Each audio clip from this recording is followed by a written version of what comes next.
Hey, get comfortable. I've got a story for you.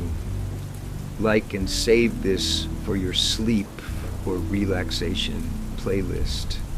Now, just listen. The cabin.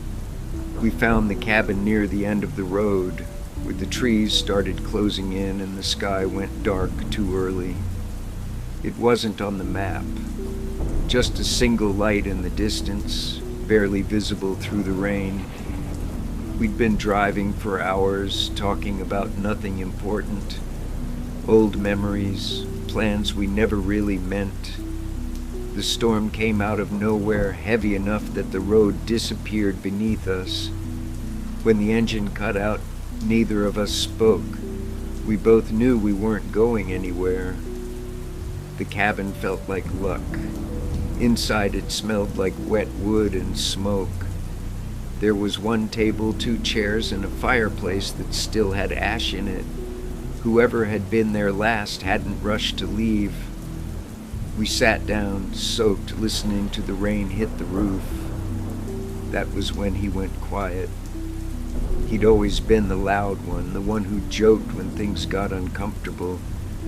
But that night he stared at the fire like he was watching something burn that I couldn't see. After a long while he said my name, then he said, "Do you ever get tired of pretending you're okay?" I laughed it off, said something stupid, changed the subject. He nodded like he expected that. Later, when I asked what he meant, he finally told me. About how heavy everything felt, about waking up already exhausted, about feeling invisible even when surrounded by people. I listened, but I didn't hear him. At some point, the rain softened, the fire crackled low. I must have fallen asleep in the chair. When I woke up, the cabin was quiet. Too quiet. His chair was empty. His jacket still hung by the door. His phone sat face down on the table like he'd placed it carefully. I stepped outside, calling his name into the trees. Only rain answered. They found him the next morning near the river. Cold. Still, people told me it wasn't my fault. But I remembered the moment I'd laughed, the moment I'd changed the subject, the moment he'd needed me to stay. Years passed. I avoided storms, avoided silence, avoided thinking about that night. Until one evening I found myself back on that road. The cabin was still there. I went inside and sat in the same chair. The place felt smaller than I remembered.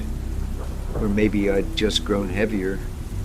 I spoke this time. I said everything I should have said back then, every apology, every truth.